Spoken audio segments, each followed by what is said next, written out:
नमस्कार, मैं अभिषेक उपाध्याय। आप देख रहे हैं टॉप सीक्रेट। अखिल भारतीय विद्यार्थी परिषद के साथ जो हुआ उसके बाद एबीवीपी के छात्रों को ये तो सोचना ही होगा कि वो जिस धारा पर चले हैं, जिस नेतृत्व के पीछे वो दौड़ रहे हैं, वो नेतृत्व किसका है, वो नेतृत्व उनके प्रति कितना संवेदनशील है, ये तो उनको सोचना ही होगा। और ये सवाल इसलिए पैदा हुआ कि पुलिस की बर्बरता का शिकार हुए इन एबीवीपी के कार्यकर्ताओं को एक बार सत्ता का सर्वोच्च शिखर पर बैठा हुआ नेता वो देखने तक नहीं गया। ये सवाल उठे कि आखिरकार जहां पर यूपी के डिप्टी सीएम ब्रजेश पाठक पहुंचते हैं, जहां पर यूपी के एक और डिप्टी सीएम केशव मौर्य पहुंचते हैं, वहां योगी आदित्यनाथ क्यों नहीं जाते हैं? क्या उनको ये पीड़ा नहीं हो रही है कि उनके ही परिवार का एक छात्र संगठन इस बुरी तरह से बर्बरता से उनके ही शासनकाल की पुलिस के जरिए पीटा गया है और वो झांकने नहीं जा सकते हैं, उनका हाल लेने नहीं जा सकते हैं, उनसे पूछने नहीं जा सकते हैं, उनके हिस्से की कहानी को समझने नहीं जा सकते हैं? इस मामले में क्या हुआ, ये योगी को किसने समझाया होगा? ये तो उन्हीं अधिकारियों ने बताया होगा जिन पे आरोप है कि उनकी सरपरस्ती में एबीवीपी के कार्यकर्ताओं को बुरी तरह से पीटा गया। तो आखिरकार वो क्या बताएंगे? वो तो अपने हिस्से की कहानी बताएंगे। वो बताएंगे कि एबीवीपी के छात्र किस तरह से उत्पात कर रहे थे, वो बताएंगे किस तरह से एबीवीपी के कार्यकर्ताओं ने पहले पुलिस पर हमला किया, वे बताएंगे किस तरह से एबीवीपी के कार्यकर्ता अनैतिक गतिविधियों में लिप्त थे, तो यही कहानी बताएंगे।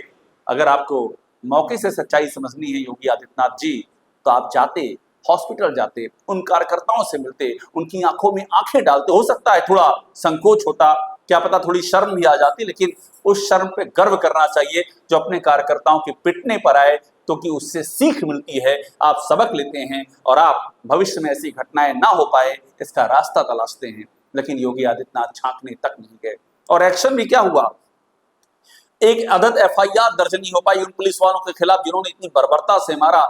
ये जो तस्वीरें आप देख रहे हैं, लाठियों से गिरा गिरा के मारते हुए, ये तस्वीरें लखनऊ से दिल्ली और दिल्ली से चेन्नई तक छाई हुई। लोग हैरत में पढ़ करके देख रहे हैं कि ये जब अपने ही कार्यकर्ताओं का, अपनी ही पार्टी के, अपनी ही परिवार के जब संगठन का ये हाल है, तो फिर आम जनता का क्या होगा, विपक्ष का क्या होगा, वहां क्या चल रहा होगा? आप सोचिए। और ये वहां हो रहा है जिस सरकार में हमेशा से आरोप 8 सालों में चिपक चुके हैं कि इस सरकार को नौकरशाही चला रही है। पुलिस बुरी तरह बेलगाम हो चुकी है, किसी की नहीं सुनती है। मंत्री धरने पर बैठते हैं, विधायक आंदोलन करते हैं, पुराने जो कार्यकर्ता हैं वो चीख पुकार करते हैं, पुराने विधायक को, सांसद का कोई पूछने वाला नहीं है, हाहाकार मचा हुआ है। और इस बीच में वो मोड़ तब आता है जब इन विद्यार्थियों से मिलने के लिए केशव मौर्य चले जाते हैं। एबीवीपी के इन छात्रों से मिलने के लिए केशव मौर्य जाते हैं, योगी नहीं जाते हैं। और केशव मौर्य जाकर के वहां बड़ी बात कहते हैं, वो डंके की चोट पर कहते हैं कि बर्बरता से मारा है पुलिस ने। पुलिस के आगे बर्बर शब्द का प्रयोग करते हैं। लानत है इस सरकार के तंत्र पर कि डिप्टी सीएम कह रहा है कि बर्बर पुलिस वाले, और सीएम की कलम एक एफआईआर के लिए नहीं कह रही है। और जिन अधिकारियों पर आरोप है वो आगे पीछे घूम रहे हैं। ये भी बड़ी हैरानी की बात है। अब सुनिएगा केशव मौर्य ने क्या कहा। पुलिस को बर्बर कहना कितना बड़ा बयान है इन हालातों में। तो मेरी जानकारी में आया है कि पुलिस की कार्रवाई वहाँ पर बहुत ही गैर जिम्मेदाराना थी, बर्बर थी, और जो भी दोषी हैं उनके खिलाफ कार्रवाई करेंगे और जितने भी कार्यकर्ता घायल हैं उनका समुचित इलाज करके वो जल्दी से जल्दी स्वस्थ हों, ऐसी कामना करते हुए हम सबको देखने के लिए आए हैं।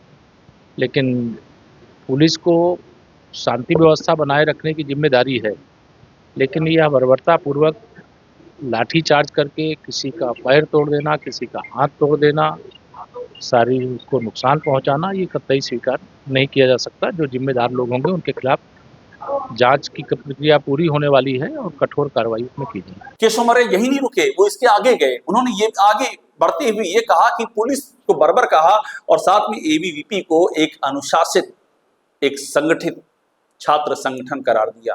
एबीवीपी के साथ खड़े हो गए।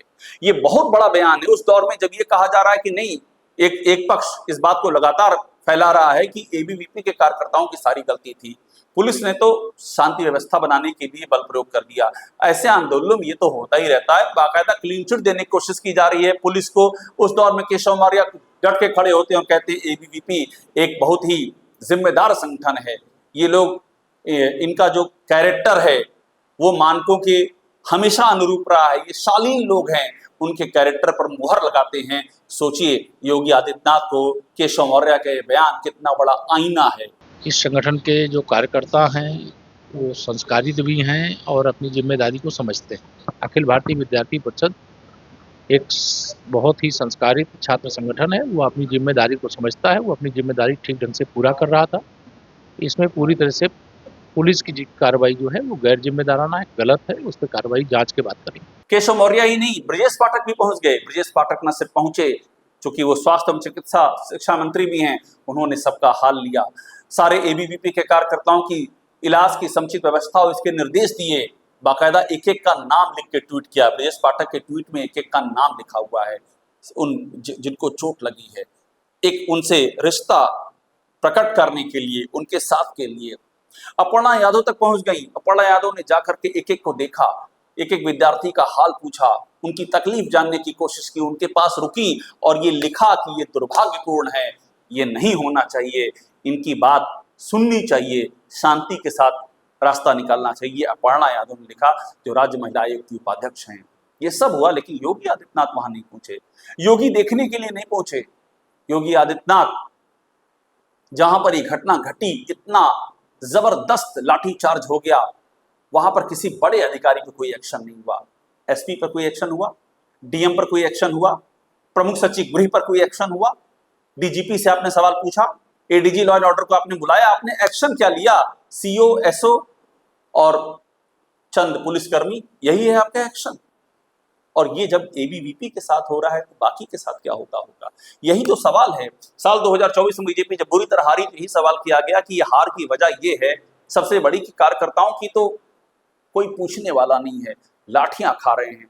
पुलिस प्रशासन सबने उनका बैंड बजा रखा है, अपनी सरकार में बेगाने हो गए। और यहां तक कहा गया, संगठन ने दिल्ली को बताया कि वो कार्यकर्ता वोट मांगने को तैयार नहीं है, इतनी दुर्गति हो गई है उसकी, कोई पूछने वाला नहीं है। और इस बीच में करणी सेना, हिंदू युवा वाहिनी, अखिलेश यादव ने ट्वीट किया है। अखिलेश यादव ने उसमें बड़ी बात इन विद्यार्थियों का समर्थन किया और कहा ये लड़ाई हिंदू युवा वाहिनी बनाम अखिल भारतीय विद्यार्थी परिषद की है। यानी कि हिंदू युवा वाहिनी योगी आदित्यनाथ की वाहिनी, विद्यार्थी परिषद संघ परिवार की। एक बड़ी बात यह कि योगी बीजेपी का कभी हिस्सा नहीं रहे हैं। वो बीजेपी से इलेक्शन जरूर लड़े, लेकिन उनका अपना संगठन रहा है, अपना उनका सेटअप रहा है।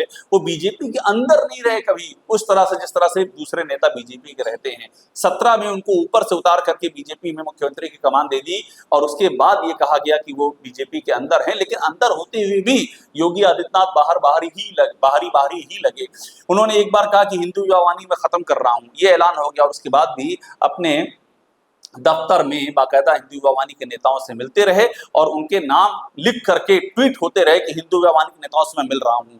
ये कहा जाता रहा कि हिंदू युवा वाहिनी बड़ी तैयारी कर दी, अखबारों में छपता रहा कि हिंदू युवा वाहिनी में नई ऊर्जा भरी जा रही है, पूरे देश में 5 करोड़ मेंबर बनाए जाएंगे, उत्तराखंड में विस्तार हो रहा है। ये सब इसीलिए कहा गया कि योगी आदित्यनाथ की ये सब पैरेलल तैयारी चल रही है। तो सवाल ये उठा कि अगर क्या हिंदू युवा वाहिनी के साथ ये हुआ होता, पहला तो सवाल ये कि हिंदू युवा वाहिनी के साथ होता क्यों, किसकी हिमाकत इस दौर में जो हिंदू युवा वाहिनी की ओर आंख उठा के देख ले। हिंदू युवा वाहिनी विद्यार्थी परिषद थोड़ी ना है कि जिसका कोई माई बाप ना हो। लेकिन फिर भी अगर होता तो क्या योगी आदित्यनाथ नहीं जाते? क्या योगी आदित्यनाथ उनका हालचाल नहीं लेते? यहां योगी आदित्यनाथ क्यों नहीं गए, ये बड़ा सवाल है। ये सवाल लगातार गहराता जा रहा है। और जिस तरह से विद्यार्थी परिषद के नेताओं ने अपनी पोस्ट डिलीट की, उसको भी विद्यार्थी परिषद के भीतर बहुत चर्चा है। ये कैसे नेता हैं जो पहले पोस्ट लिखते हैं, उसमें अधिकारियों के नाम लिखते हैं कि ये अधिकारी भ्रष्टाचार के लिए जिम्मेदार हैं, और जब ऊपर से फोन आता है तो वो पोस्ट डिलीट करके भाग जाते हैं। ये नेता क्या नेतृत्व करेंगे?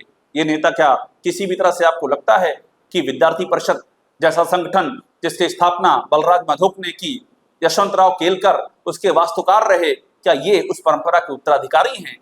क्या ऐसा नहीं लगता कि सत्ता की बहती हुई हवा में ये कुछ पतंगे हैं जो उड़ रही हैं और जिस दिन सत्ता की हवा रुकी इन पतंगों का पता नहीं चलेगा? तो ये सवाल बड़ा सवाल है।